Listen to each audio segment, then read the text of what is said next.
so it's Q&A time. Okay, Q&A time. I feel like I'm on a really bad talk show. Okay, so I'm gonna answer all the questions now, but I don't know how long that's gonna make the video. So if you don't see an answer to one of your questions, I'm very sorry, I had to cut it out. No one's interested in watching a 25-minute video. The very first question is just super deep, so you can thank Adam for that. How do you reconcile your disdain for organized religion with your respect for the beliefs of religious loved ones? It's a really complicated answer to a really complicated question. For anyone who doesn't know, I'm an atheist. I'm definitely not a fan. Let's just put it that way. I'm not a fan of religion. So my issue is, okay, and this is my belief. Okay, well, this is the way I think and the way I feel about religion. Just for the record. And I think Adam's question is sort of like, how do I reconcile my total disbelief in this system with people in my life or people that I meet in life who have devoted their lives to it? It comes down to respect. I try not to delve into conversations about religion with people I know struggle to reconcile with atheists. So there's no point with us having a chat, because if there's no equal level of respect, then there's going to be a problem. Whereas my friend Haura, for example, who is a Muslim, we have fantastic chats about religion and about culture. And I always feel like I can ask questions of her if I feel like I'm ignorant in a certain subject. Like, I do want to know as much as I can. I don't think anyone should make decisions or make judgment calls without all the information. But Haura is also extremely respectful of the fact that I don't believe in her God. And that's fine. Like, two people don't have to believe in the same thing. I don't think any of that answers your question, really. I guess the answer is I don't have an answer. It's a very convoluted issue that I think about a lot. Second question of Adam's: what would you have named Albus Severus Potter, and why? Remus. I would have called him Remus. And you know, the name of anybody else, like Arthur. Arthur didn't die, but Arthur took Harry in. He was a father figure to him. He did far more for him than Dumbledore or Snape ever did. So I think he should have been named Remus Arthur. The next questions are from Evie. Her first one was, what's your favorite emoji? I think my favorite emoji is the shrug.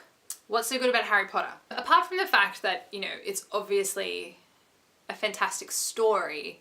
To give you the emo response, I fell in love with Harry Potter at a time in my life when I didn't have a lot of friends. The first books came out, you know, in primary school, but I really, really started to get into them as I made the shift from primary school to high school. And I went to a high school where I didn't know anybody. And so I had those books, and then I really struggled to make friends. And I won't get into the disgusting, horrible details, but I was bullied pretty ruthlessly.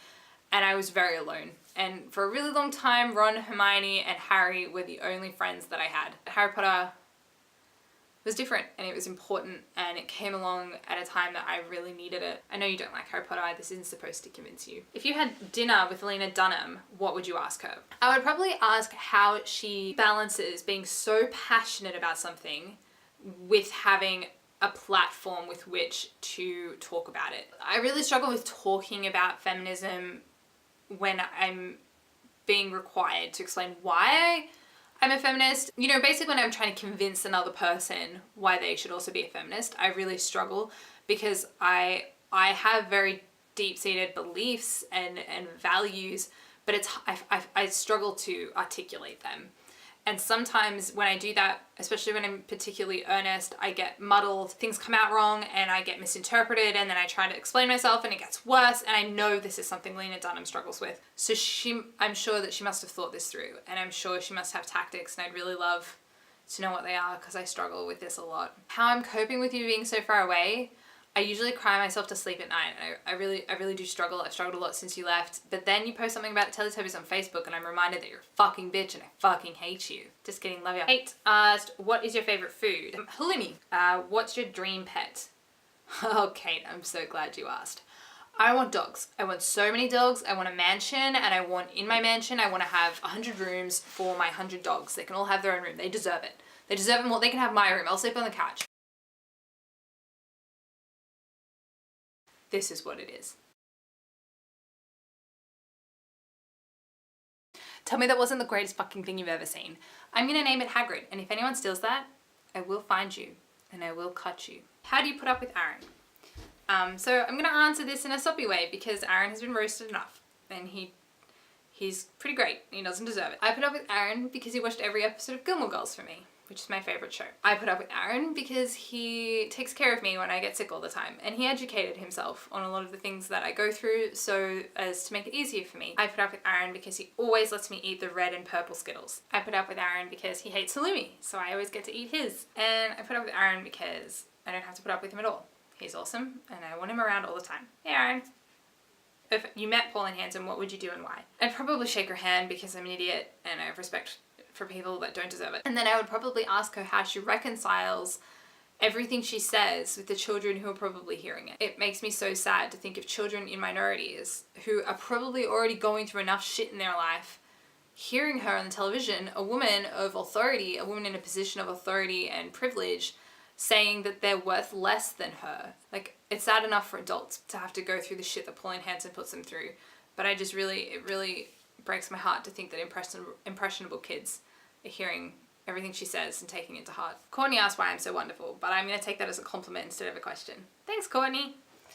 She also asked, what's it like to have friends who ask blindly devotional questions? Everyone in my life is so wonderful now, and I do not deserve them. They are supportive and helpful and open-minded and kind every day of the year, and I'm so lucky to have them in my life. My dad asked, do you actually realize how great your dad really is? And I mean, I think he was probably kidding around, but the honest truth is, yes, I'm so fucking lucky to have my dad in my life. Anyone who knows my dad knows that he is an exceptional human being. Like, you find like 10 good human beings, combine them together, and then give them 6 cans of V, and that's my dad.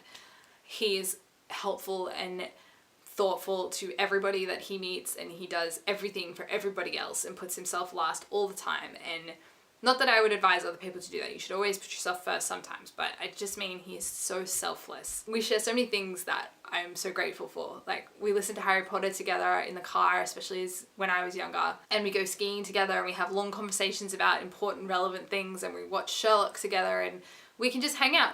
Like, my dad and I can just hang out and do nothing, and it doesn't matter because we're together and it's nice.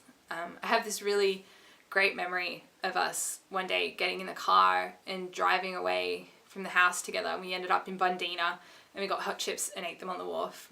And it was so insignificant. Like, I don't even know if you remember it, Dad, but it was one of the best days of my life, and I love that I have that memory. And yeah, I'm really lucky. Love you, Dad. I think that's it. That's all the questions. So I hope you've all had a good day. I'm sorry if this got a bit rambly. And thanks for asking things and giving me something to film. You guys are great. And I'll see you all tomorrow. Bye.